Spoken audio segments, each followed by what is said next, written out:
नमस्कार, मी स्नेहा काटके। माझ्या नवीन ब्लॉगमध्ये मी तुमचं अगदी मनापासून स्वागत करते। तर ब्लॉगची सुरुवात सकाळपासूनच करते कारण की मी मिसळ बनवत होते। मिसळ म्हणजे शक्यतो असं मटकीची आमटी वगैरे करते, म्हणजे मटकीची भाजी असू दे किंवा मटकीची आमटी असू दे आमच्यात असते।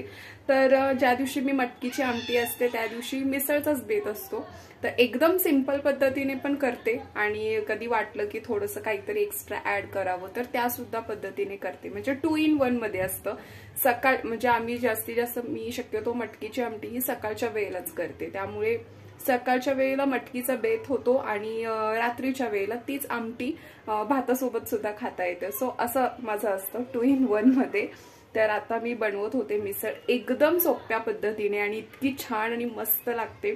एकदा तुम्ही सुद्धा नक्की ट्राय करून बघा। प्रत्येक आता मिसळचे खूप सारे वेगवेगळ्या पद्धती आहेत, जर आपण यूट्यूबवर सर्च केलं तर प्रत्येकाचे वेगवेगळ्या रेसिपीज असतात आणि खूप सारे इन्ग्रेडियंट सुद्धा असतात त्याच्यामध्ये। प्रत्येक वेळी आपल्याकडे घरी त्या गोष्टी असतीलच असं नाही, त्यामुळे घरात जे काही इन्ग्रेडियंट्स आहेत त्यामध्ये सुद्धा आपण मस्तपैकी मिसळ बनवू शकतो। तर ती कशी बनवायची तर ती मी रेसिपी तुमच्यासोबत शेअर करणार आहे।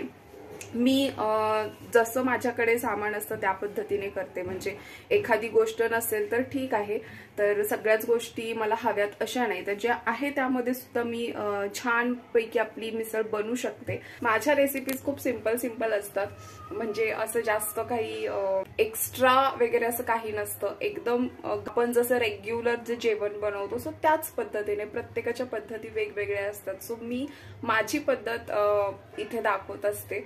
तर मी माझ्या पद्धतीने कसं करते, कशा पद्धतीने माझा स्वयंपाक असतो आणि आमच्या कोल्हापुरी पद्धतीचं जेवण असतं जे मी दाखवण्याचा प्रयत्न करत असते। सो आता ही मिसळ आहे, प्रत्येक वेळी थोडं ना थोडंफार काहीतरी मी चेंजेस करत असते, पण शक्यतो मी ह्याच पद्धतीने करते।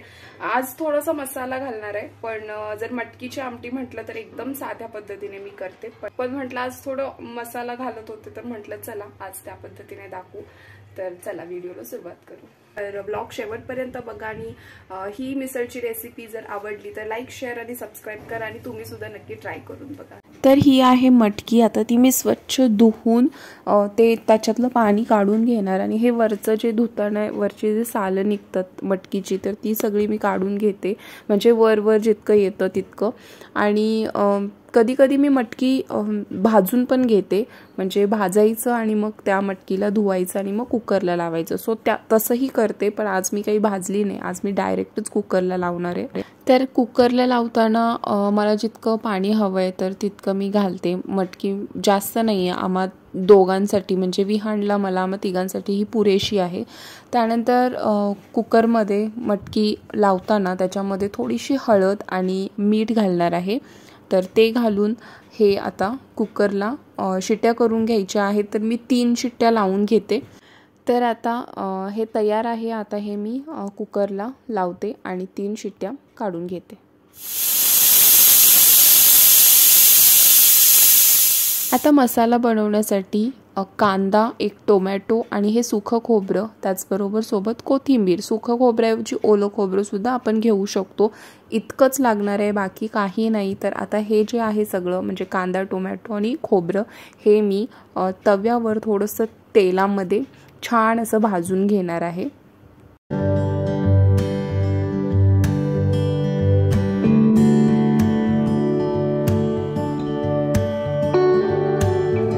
कांदा टोमॅटो जो आहे तो थोडासा काळपट होईपर्यंत भाजून घ्यायचा आहे, कारण की त्याचा जो फ्लेवर येतो ना तो जबरदस्त असतो। आणि डायरेक्ट गॅसवर म्हणजे ती भाजायची जी जाळी असते ती जर असेल ना तर उत्तम असतं। माझ्याकडे ती नव्हती आणि मग डायरेक्ट मी बर्नरवर नाही ठेवू शकत, म्हणून मी कांदा टोमॅटो जो आहे तो तव्यामध्ये थोडंसं तेल घालून मस्त असा भाजून घेते।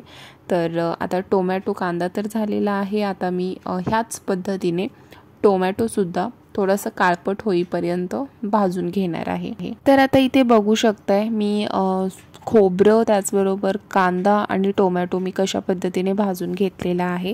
आता हे मिक्सरला लावून घ्यायचं आहे। तर आधी मी काय करते, कांदा आणि टोमॅटो हे आधी मी वाटून घेणार आहे, म्हणजे खोबरं त्याच्यात नाही घालणार, फक्त कांदा आणि टोमॅटो आहे तो सेपरेट मी मिक्सरला लावून घेते। आणि हे जे आहे खोबरं आणि कोथिंबीर ते मी नंतर वाटून घेणार आहे. आता कांदा टोमॅटो वाटताना एक थेंबही पाण्याचा घालायचं नाही आहे, कारण की ते सॉफ्ट होतंच अगदी. तर आता इथे बघू शकता कांदा टोमॅटोची जी ग्रेव्ही आहे ती तयार आहे. तर आता हे मी काढून घेते बाजूला आणि मग नंतर त्याच्यामध्ये खोबरं आणि कोथिंबीर ह्याची सेपरेट मी पेस्ट करून घेणार आहे. तर ही पेस्टसुद्धा तयार आहे आणि हे वाटताना मी थोडंसं 1-2 चमच मी पाणी घातलं होतं, कारण की सुकं खोबरं होतं आणि मग त्याची पेस्ट बनायला थोडंसं मी पाणी घातलं होतं. तर चला आता फोडणी घालायला सुरुवात करू. तर मटकीसुद्धा आता शिजलेली आहे आणि कुकर थंड झाल्यानंतर मग मी हे साईडला काढून घेतलं. तर इथे बघा मस्तपैकी मटकी आता शिजलेली आहे. आता फक्त फोडणी घालायची आहे. तर आता फोडणीची तयारी करून घेते. आता हे 3 चमच मी घालणार आहे तेल, कारण की आपल्याला ती तर्री आली पाहिजे यासाठी. तर हे मी शेंगदाण्याचं तेल वापरते. तर मी गावाहून शेंगदाण्याचं तेल आणलं होतं आणि मग ते रोजच्या जेवणामध्ये मी नाही वापरत, पण असं स्पेशल काहीतरी बनवायचं असेल तर मग मी शेंगदाण्याचं तेल यूज करते. सो आता मी 3 पळ्या मी तेल घातलेलं आहे. तेल गरम झाल्यानंतर ह्याच्यामध्ये मोहरी आणि जिरे घालून घ्यायचे आहेत. त्याचबरोबर तमालपत्रसुद्धा घालायचं आहे. तर ते घालून घेते, नसेल तरी काही हरकत नाही. आणि इथे मी एक गोष्ट विसरले, तो म्हणजे कढीपत्ता, कारण की गडबडच्या नादामध्ये ते विसरून गेले. त्यामुळे मी याच्यामध्ये कढीपत्ता नाही घातला आहे. सो कढीपत्ता असेल तर तो सुद्धा घालायचा आहे. आणि ही कांदा टोमॅटोची जी पेस्ट केली होती ती आता मी घालून घेते. आता कांदा टोमॅटोची जी ही पेस्ट आहे ती 2-3 मिनटं मी व्यवस्थित तेलामध्ये परतून घेणार आहे. बाकीचे मसाले मी लगेच नाही ॲड करणार, कारण की कांदा टोमॅटोचा तो फ्लेवर आहे तो आला पाहिजे. त्यामुळे तो व्यवस्थित शिजवून घ्यायचा आहे, भाजू दिला पाहिजे. त्यासाठी एक 2-3 मिनटं मी मस्त लो फ्लेमवरती भाजून घेते.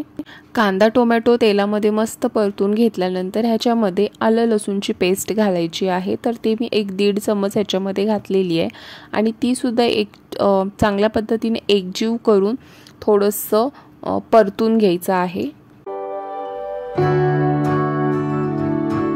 हे सर्व व्यवस्थित मिक्स करून झाल्यानंतर मग खोबरं आणि जी कोथिंबीरची पेस्ट केलेली होती तर ती ह्याच्यामध्ये ॲड करायची आहे.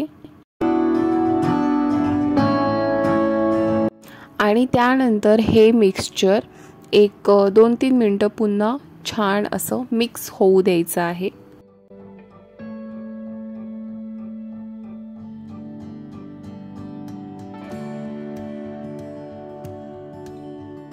चला, तर आता हे तर व्यवस्थित मिक्स झालेलं आहे.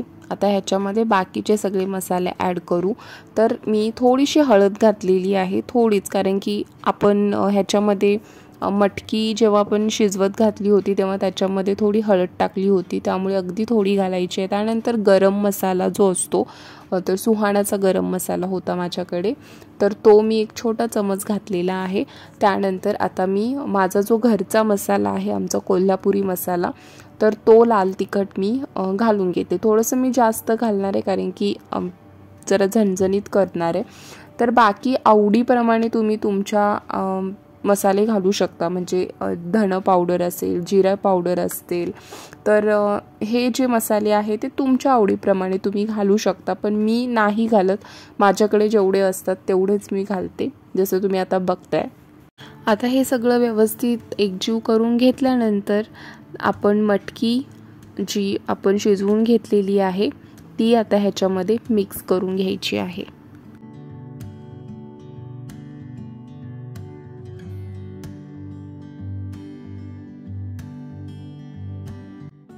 तर हे मी पाणी गरम करून घेतलं होतं, तर तेच मी थोडंसं ह्याच्यामध्ये ॲड करते वरती.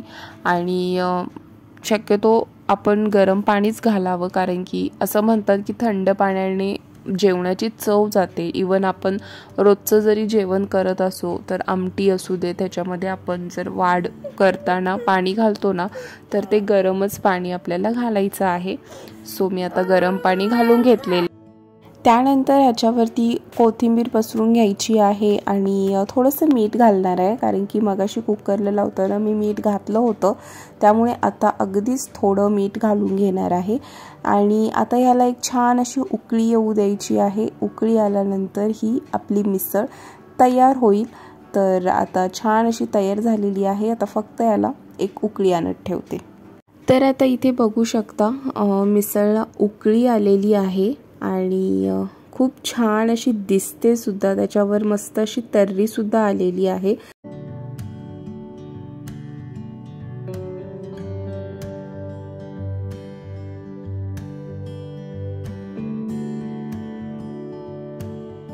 आता मी गॅस बंद केलेला आहे आणि तुम्ही इथे वरती मस्त अशी तर्री थोडा कट दिसत असेल. आणि अशा पद्धतीने आता हा जो कट आहे किंवा मिसळ ती तयार आहे. आणि बघा तुम्ही किती सुंदर दिसते. तर इथे मी एक बटाटा उकडून मॅश करून घेतला होता. तर आता ह्या बटाट्याला सुद्धा फोडणी घालूया. हे एकदम सिंपल आहे. म्हणजे थोडंसं तेल घ्यायचं आहे, त्याच्यामध्ये मोहरी घालायची आहे, त्याचबरोबर थोडा कढीपत्ता घालायचा आहे आणि हळद आणि चिमूटभर लाल तिखट घालून हा आपल्याला बटाटा त्याच्यामध्ये मिक्स करून घ्यायचा आहे.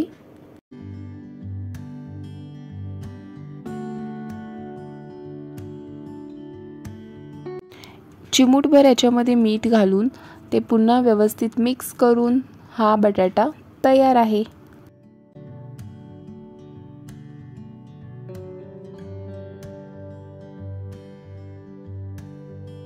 तर मी बनवलेली ही सिंपल अशी मिसळ तयार आहे. आता मी माझ्या पिल्लूसाठी सर्व करते.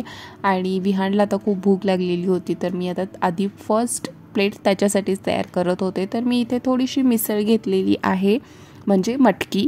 त्याचबरोबर जो बटाटा केला होता तर तो सुद्धा मी ह्याच्यामध्ये थोडासा घालून घेते.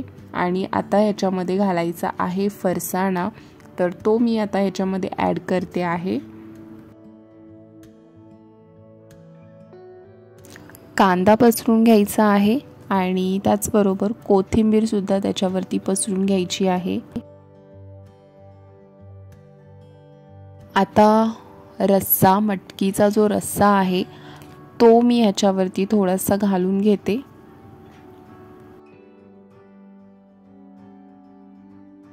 आणि सगळ्यात शेवटी दही. तर दही आता ह्याच्यावरती स्प्रेड करून घेते.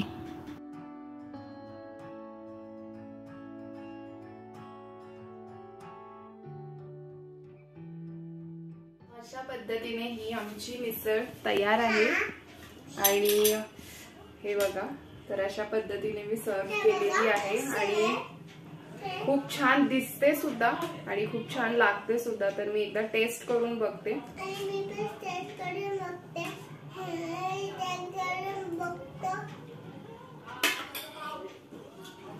जबरदस्त झाले मिसळ. तर अशा पद्धतीने तुम्ही नक्की एकदा ट्राय करून बघा, तुम्हाला सुद्धा नक्की आवडेल. तर आता आम्ही विहानला पण भरवते.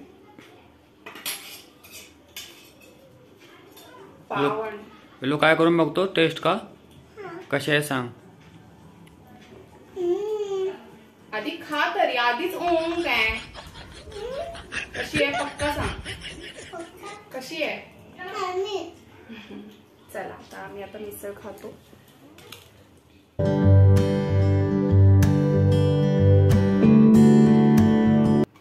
कशी झाली मिसळ. खूप छान झाले, मस्तच. आवडली. ग्रेव्ही कशी झाली आपली ही तर्री रस्सा म्हणतात त्याला. खूप छान झालेला आहे. हा रस्सा तेच. पुन्हा नेक्स्ट ब्लॉग मध्ये भेटू. तोपर्यंत बाय बाय. हरे कृष्ण.